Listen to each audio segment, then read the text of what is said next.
Nah, sekarang kita akan lanjutkan ke pembahasan board microcontroller. Nah, pertanyaannya ini apa sih board microcontroller ini gitu ya? Nah, board microcontroller ini board yang berisi microcontroller gitu ya. Jadi dalam satu board, kita nyebutnya dalam satu rangkaian ini board ya. Nah, di dalamnya itu ada microcontroller gitu ya. Nah, microcontroller sendiri itu adalah IC ya, IC gitu ya, yang mengatur operasi tertentu pada sistem tertanam gitu ya, atau pada embedded system. Nah, ini ada contoh board yang cukup populer ya. Salah satunya ada Arduino Uno, ada Tinsy, ada ESP32, ada Pico dan sebagainya gitu ya. Nah, eh, sebelum ada board microcontroller gitu ya, ataupun mungkin kalau teman-teman tidak menggunakan board microcontroller, itu eh, teman-teman tuh harus si microcontrollernya ini kan microcontrollernya ini IC ATmega 328 itu harus dibikin rangkaian seperti ini gitu ya. Jadi supaya dia bisa diprogram, supaya dia bisa jalan gitu ya, supaya bisa hidup si microcontrollernya, itu setidaknya harus bikin seminimumnya rangkaian seperti ini gitu ya. Di sini ada tombol reset ya, ada clock untuk kristalnya gitu ya. Kemudian ada indikator ke pin 13 ini ya. Jadi setidaknya harus menyiapkan rangkaian seperti ini. Dan ini cukup rumit bagi rekan-rekan yang bukan elektro gitu ya, bukan basicnya elektro. Karena nanti harus mempelajarin dulu elektronikanya gitu ya, elektronika basicnya. Kayak contoh harus belajar dulu resistor ya, komponen-komponen seperti kristal gitu ya, kapasitor, dan lain sebagainya. Harus mungkin juga harus nyolder gitu ya, harus dan ada banyak hal lagi yang harus rekan-rekan siapkan gitu ya. Kalau misalkan kita tidak menggunakan board microcontroller. Tapi ini buat teman-teman yang elektro nih. Nah, ini kalau mau bikin Arduino sendiri, rangkaian singkatnya seperti ini gitu ya. Rangkaian simpelnya seperti ini. Nah, sekarang apa itu Arduino ya? Karena kita menggunakan Arduino dan nanti saya jelasin kenapa kita milih Arduino gitu ya dibandingkan dengan board microcontroller yang lain ya atau dengan bahasa atau framework yang lain. Nah, yang pertama adalah Arduino ini adalah board microcontroller open source ya. Jadi open source ini eh si Arduino-nya sendiri gitu ya. Kalau sekarang udah jadi perusahaan mereka tuh ngasih. Jadi kalau rekan-rekan mau bikin Arduino, nah dikasih ini skematiknya, ini PCB-nya gitu ya. Jadi nanti bisa di open aja gitu. Jadi nggak dipatenin si apa tuh si rangkaian Arduino-nya tuh nggak dipatenkan sama mereka, melainkan di open source kan ya. Jadi kalau rekan-rekan pengen bikin Arduino-nya sendiri gitu ya dan dijual juga nggak apa-apa gitu ya. Itu tinggal cari aja ke ke website resminya gitu.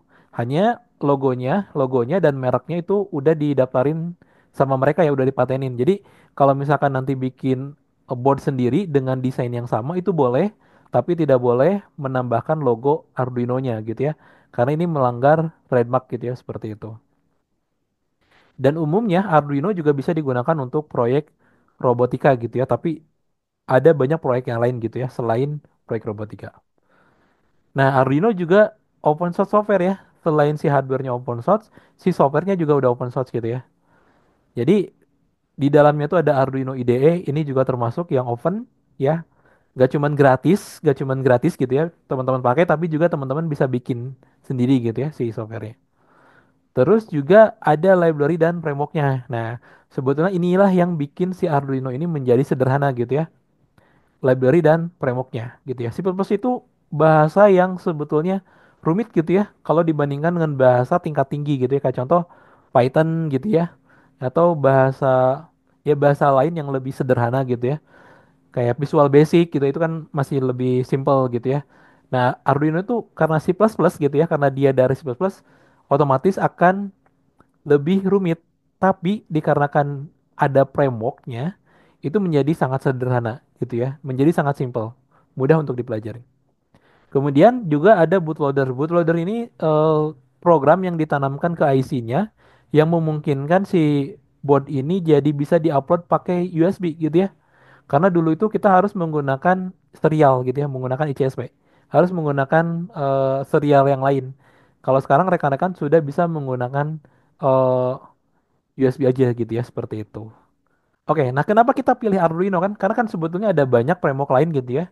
Ada banyak hardware lain. Kayak contoh kalau dulu tuh saya sempat belajar namanya Robotino tuh lupa ya apa, Inovati ya, Inovati, Robotino. Terus ada juga dari robotis juga ada tuh ya, yang yang merek-merek yang sekarang dipakai untuk lomba gitu ya ada. Nah, kenapa kita pilih Arduino gitu ya? Yang pertama adalah karena tadi ya mudah untuk dipelajarin. Arduino memang C++ tapi lebih gampang gitu ya. Jadi untuk teman-teman yang baru, karena pada dasarnya Arduino itu bukan untuk rekan. Jadi orang yang bikin ya namanya itu Hernando Barragan, orang yang bikin Arduino atau orang yang menciptakan si Arduino ini itu tidak targetnya gitu ya. Targetnya bukan untuk anak elektro, bahkan bukan untuk anak informatika juga gitu ya. Targetnya dulu adalah untuk anak desainer gitu ya, untuk desainer yang mau bikin proyek interaktif secara elektronik. Nah, dibikin Arduino gitu ya sebetulnya. Jadi sebetulnya kalau teman-teman di sini jurusannya elektronika, justru jangan Arduino belajarnya. Harusnya belajarnya yang lain gitu ya, kayak misalkan AVR gitu ya, dengan bahasa si AVR-nya. Atau misalkan menggunakan assembly gitu ya, harusnya itu gitu ya. Tapi kalau kalau sekarang kan siapapun jurusannya sudah mempelajari Arduino. Karena memang yang bikinnya sendiri gitu ya, tidak menghususkan Arduino itu untuk elektro gitu ya, untuk informatika, tapi justru untuk desainer gitu ya, untuk orang yang lagi bikin desain gitu seperti itu. Jadi artinya dibikin semudah mungkin si Arduino itu, sama yang bikinnya dibikin semudah mungkin. Kemudian referensi belajarnya banyak ya. Teman-teman bisa cari aja Arduino di Google itu bisa jutaan gitu ya referensi untuk belajarnya. Bahkan kegiatan yang seperti ini juga nggak cuma di sini nih. Ada di tempat lain yang cukup banyak juga kegiatan yang membahas tentang Arduino gitu ya. Nah, komunitasnya juga banyak. Ada komunitas banyak terutama ya di Indonesia pasti banyak banget gitu ya dan anggotanya juga banyak-banyak. Plus library yang support Arduino itu banyak. Jadi bagi yang belum tahu ya, library ini yang mempersingkat coding gitu ya, yang mempersingkat coding, yang mempermudah coding gitu ya, yang membantu kita bikin coding ini jadi lebih sederhana gitu ya. Itu library. Jadi misalkan contoh nih ya, misalkan rekan-rekan dulu sebelum ada library untuk apa ya, untuk otomasi misalkan PID gitu ya, atau untuk sensor tertentu lah ya, misalkan untuk sensor pH atau untuk sensor suhu gitu ya. Dulu itu butuh berapa baris coding gitu ya, misalkan butuh ratusan atau mungkin puluhan gitu ya. Nah, dengan adanya library itu biasanya cuma beberapa baris saja, jadi cuma 5 baris, 10 baris gitu ya. Nah, library ini yang sebetulnya yang bikin si Arduino ini populer gitu ya. Mempermudah rekan-rekan untuk bikin codingnya gitu ya, seperti itu. Nah, ini salah satu contoh komunitas Arduino gitu ya. Kalau rekan-rekan mau gabung silakan. Ada Arduindo ya, ini di Facebook, kemudian ada juga Ardumeka gitu ya. Ini di Facebook ada, di WA juga ada. Kalau demikian di Telegram juga ada. Kalau mau gabung silahkan.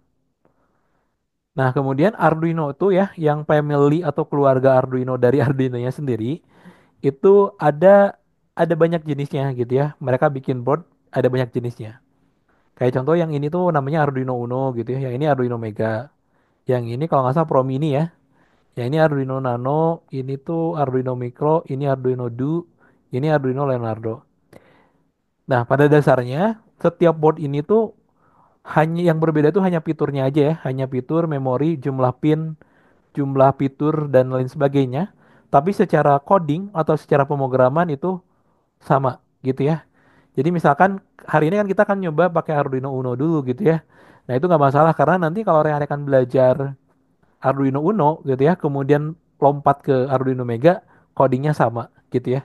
Secara coding sama. Mau pindah ke sini juga sama. Bahkan kalau misalkan rekan-rekan pindah ke board yang lain ya, misalkan ke family ISP ya, kayak contoh ada ISP 32, ada ISP 8266, itu bisa juga menggunakan bahasa yang sama gitu ya. Pakai pakai STM32 juga bisa gitu ya. Hampir semua board sekarang ada Arduino-nya. Ke Raspberry Pico bisa juga. Jadi ibaratnya ada istilah apapun board microcontroller yang kamu pakai, codingnya tetap pakai Arduino gitu ya. Jadi nggak rugi ya teman-teman belajar Arduino itu nggak rugi karena nanti mau pakai apapun boardnya bisa pakai Arduino ya untuk saat ini seperti itu. Nah untuk di Arduino Uno ini kurang lebih fiturnya ya, kurang lebih ini fiturnya. Dia memiliki 14 pin digital input output ya yang teman-teman bisa rangkai, bisa hubungkan ke sensor ya, bisa hubungkan ke lampu gitu ya dan lain sebagainya. Kemudian ada pin PWM ya. PWM ini kepanjangan dari pulse width modulation ya, artinya teman-teman kalau pakai pin PWM itu bisa ngatur range nilai ya. Itu dari 0 sampai 255. Artinya kalau kita ngoding buat lampu nih ya, buat ngoding program lampu, si lampunya nggak cuma bisa dinyalakan dan dimatikan, tapi selampunya juga bisa diatur. Dia mau secerah apa nyalanya gitu ya. Kalau misalkan diimplementasikan ke motor DC, misalkan ke robot gitu ya, si robotnya bisa diatur geraknya mau secepat apa gitu ya. Kalau diimplementasikan ke apa tuh namanya ke sistem pendingin atau sistem pemanas, nah itu bisa diatur si pemanasnya mau sepanas apa, si pendinginnya mau sedingin apa. Jadi rekan-rekan bisa menggunakan pin yang PWM ini gitu ya seperti itu. Kalau yang nggak PWM itu sisanya hanya bisa digital secara nyala mati aja gitu ya, nyala dan mati saja. Oke, rata-rata Arduino Nano itu Arduino Uno itu tipenya tipe B ya. Ini sama dengan USB yang digunakan biasanya di printer gitu ya. Kalau printer juga menggunakan tipe B. Tapi sekarang udah banyak produk Arduino tipe Uno gitu ya, yang sudah menggunakan micro USB. Ada juga yang pakai tipe C gitu ya. Udah banyak variannya sekarang. Nah, terus di sini ada 6 buah pin analog ya, secara input gitu ya. Dan rekan-rekan nanti bisa pakai ya untuk mendeteksi sinyal analog gitu ya melalui pin tersebut gitu ya. Terus di sini ada pin power ya. Kalau misalnya nanti rekan-rekan butuh 5 volt, butuh 3,3 volt, butuh ground bisa ke sini. Dan kalau misalkan sumber dayanya tidak 5 volt gitu ya. Kalau ke USB kan otomatis 5 volt ya.